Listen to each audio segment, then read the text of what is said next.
আসসালামু আলাইকুম রহমতুল্লাহ। অনেকে আমরা চিন্তা করি পুলিশের কাছে ধরা দিয়ে সফর জেলের মাধ্যমে দেশে আসব। এখন আমরা যদি নিজেরা পুলিশের কাছে ধরা দিয়ে সফর জেলের মাধ্যমে দেশে আসতে চাই, তাহলে সফর জেলের ভিতরে আমাদের কতদিন থাকা লাগতে পারে? অথবা আমরা যদি টাকা খরচ করি কারো মাধ্যমে ধরা দেই, তাহলে আমাদেরকে সফর জেলের মাধ্যমে কতদিন পর আমরা দেশে আসতে পারবো, বা কোন সিস্টেমে ধরা দিলে আমরা খুব দ্রুত দেশে আসতে পারবো? আমরা তখনই সফর জেলে ঢুকতে চাই বা আমরা তখনই পুলিশের কাছে ধরা দিতে চাই তখন আমাদের যখন একবারে দেয়ালে পিঠটা ঠেকে যায়, আমরা আর কোনো রাস্তা খুঁজে পাই না। এমন হতে পারে আপনি সৌদি আরবে 6 মাস 1 বছর ধরে বেকার, দেশের থেকে টাকা এনে খাচ্ছেন, চলতেছেন, কোনো কাজকাম পাচ্ছেন না, আপনি অবৈধ, আপনার চলে যাওয়াটা খুবই জরুরি, বা কফিলে প্রবলেম করতেছে, বা আপনি যেখানে আসেন সেখানে আপনার বড় ধরনের প্রবলেম হচ্ছে, বা দেশে যদি আপনি না আসেন দেশে আপনার বড় ধরনের সমস্যা হয়ে যাবে। এরকম যখন দেয়ালে পিঠ ঠেকে যায়, ইমার্জেন্সি দেশে আসতে হবে, তখনই কিন্তু আমরা চিন্তা করি যে পুলিশের কাছে ধরা দিব বা কারো মাধ্যমে আমি সফর জেলে ঢুকবো।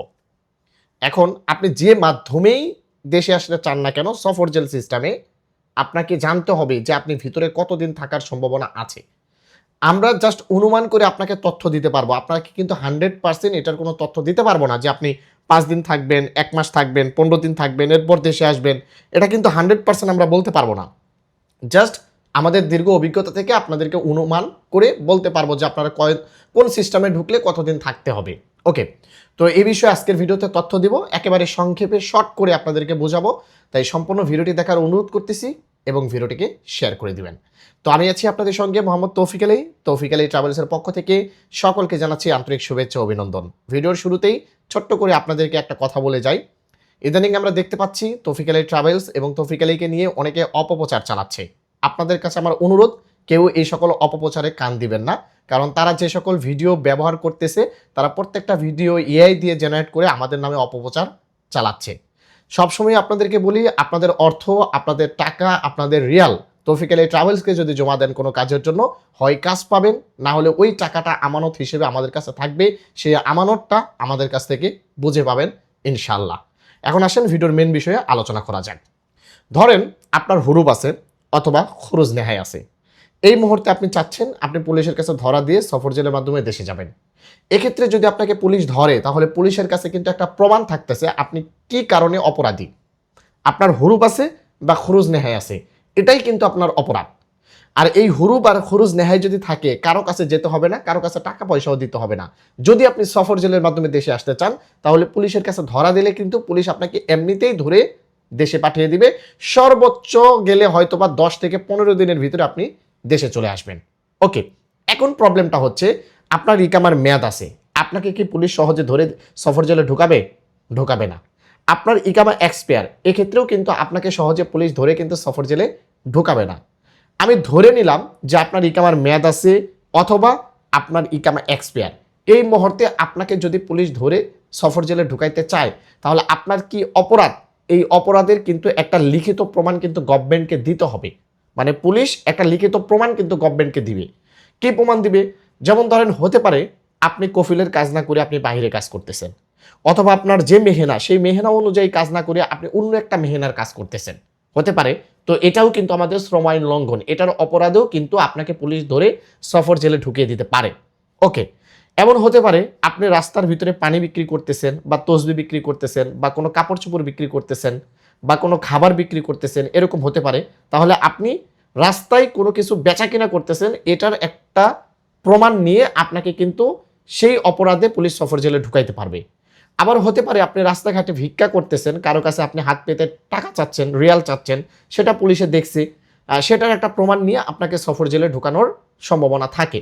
তো এই যে কয়েকটা কারণ বললাম, এই কারণে যদি আপনার ইকামার মেয়াদ থাকে বা ইকামা এক্সপায়ার থাকে, এই ধরনের প্রবাসীদেরকে ধরে কিন্তু সফর জেলে পুলিশ চাইলে ঢুকাইতে পারবে। কিন্তু প্রবলেমটা হচ্ছে বেশিরভাগ ক্ষেত্রে আমরা দেখতে পাই যাদের ইকামা এক্সপায়ার বা ইকামার মেয়াদ আছে, এরা যদি নিজে থেকে পুলিশের কাছে ধরা দিতে চায়, যেমন মক্কাতে গেল, যা তসবি হাতে নিয়ে তসবি বিক্রি করতেছে, এখন পুলিশ আপনাকে ধরলো, ধরার পর সবকিছু চেক টেক দিয়ে দেখলো যে আপনার ইকামা এক্সপায়ার, আর কোনো প্রবলেম নেই। পরে দেখা গেল যে আপনি রাস্তাঘাটে কিছু বেচাকিনি করতেছেন, এটার একটা মামলা দিয়ে আপনাকে ছেড়ে দিল, 1000 রিয়াল বা 2000 রিয়ালের একটা জরিমানা দিয়ে আপনাকে ছেড়ে দিল। বেশিরভাগ ক্ষেত্রেই কিন্তু এই ঘটনাগুলো ঘটে। আবার অনেক সময় ভিক্ষাবৃত্তির একটা মামলা দিল, 5,000 রিয়াল বা 3,000 রিয়ালের একটা মামলা দিয়ে আপনাকে ছেড়ে দিল। এই ঘটনাগুলোই কিন্তু বর্তমানে বেশিরভাগ ক্ষেত্রে ঘটতেছে, যারা নিজে থেকে পুলিশের কাছে ধরা দিতে চায়। তবে এটার যে ব্যতিক্রম নেই তেমনটা নয়, অনেকেই কিন্তু এভাবে চলেও যাচ্ছে। মক্কা জেদ্দাতে গিয়ে তারা পুলিশের আশেপাশে পানির একটা পানির একটা কেস নিয়ে তারা পুলিশের সামনে বিক্রি করতেছে পানি, 1 রিয়াল বলে বেচাকিনি করতেছে। তো এই মুহূর্তে পুলিশ দেখলো যে আপনি রাস্তাঘাটে অবৈধভাবে কেনাবেচা করতেছেন, আপনাকে ধরেই কেমন থাক বা না থাক সফর জেলে ঢুকিয়ে দিল, দেখা গেল দেশে চলে আসলেন। এখন কথা হচ্ছে, এইভাবে যদি আপনাকে সফর জেলে ঢুকায় তাহলে কয়দিন টাইম লাগতে পারে? এই যে দেখেন, আপনি কিন্তু একটা অপরাধ করছেন, আপনি রাস্তাঘাটে কোনো কিছু বেচাকিনা করতেছেন, অথবা আপনি ভিক্ষাবৃত্তির একটা মামলা দিছে আপনাকে, বা আপনি শ্রম আইন লঙ্ঘন করেছেন সেটার একটা মামলা দিছে, এই কারণে আপনাকে ধরছে, তাহলে আপনি কিন্তু একটা অপরাধ করছেন। এই অপরাধের কিন্তু একটা শাস্তি আছে। এখন শাস্তিটা কি? সফর জেলে যে আপনাকে টর্চার করবে, মারধর করবে এরকম না। আপনাকে ওখানে শাস্তিটাই হচ্ছে আপনি দীর্ঘদিন সফর জেলে থাকবেন। আপনার একটা টাইম থাকবে যে আপনি 40 দিন সফর জেলে থাকতে হবে, এরপর আপনার ফ্লাইট হবে। আপনার শাস্তিটাই হচ্ছে জেলের ভিতরে আপনাকে 40 দিন থাকতে হবে। এখন যারা এই প্রসেসে যেতে চাচ্ছেন, মাথা রাখবেন আপনারা কিন্তু খুব সহজে দেশে আসতে পারবেন না। মিনিমাম 1 থেকে 1.5 মাস, অনেক সময় 2-3 মাসও সফর জেলের ভিতরে থাকা লাগতে পারে, যদি এই ধরনের মামলা খেয়ে আপনারা সফর জেলের ভিতরে ঢোকেন। এই গেল একটা জিনিস। এখন প্রশ্ন করতে পারেন যে ভাই তাহলে কি এটার ব্যতিক্রম কোনো কিছু হয় না? ব্যতিক্রম হয়। অনেক সময় দেখা যায় যে অনেকেই 10 থেকে 15 দিনেই চলে আসতেছে, মানে নিজে নিজে ধরা দিচ্ছে, সফর জেলের 10 থেকে 15 দিন বা 7 দিন 8 দিন থাকতেছে, এরপর পুলিশে সকল কাগজপাতি রেডি করে টিকিট মিকিট দিয়ে বলতেছে আল্লাহরও পাঠিয়ে দিচ্ছে। এরকমও কিন্তু হচ্ছে, কিন্তু বেশিরভাগ ক্ষেত্রে যেটা ঘটে সেটা আমি আপনাদেরকে বললাম। ওকে, এখন আসেন আপনারা কোন সিস্টেমে ধরা দিবেন। অনেকেই আমরা কি করি, মক্কাতে বা জেদ্দাতে অনেকেই আছে টাকার বিনিময়ে মানে পুলিশের হাতে তুলে দেয়। তো এটা কিন্তু অনেক সময় কন্ট্রাক্টে হয়ে থাকে। তো কন্ট্রাক্টে যখন আপনি যাবেন তখন আপনার সময়টা কিন্তু অনেক ক্ষেত্রেই কম লাগে। তবে এখানে কিন্তু 2টা সিস্টেম আছে।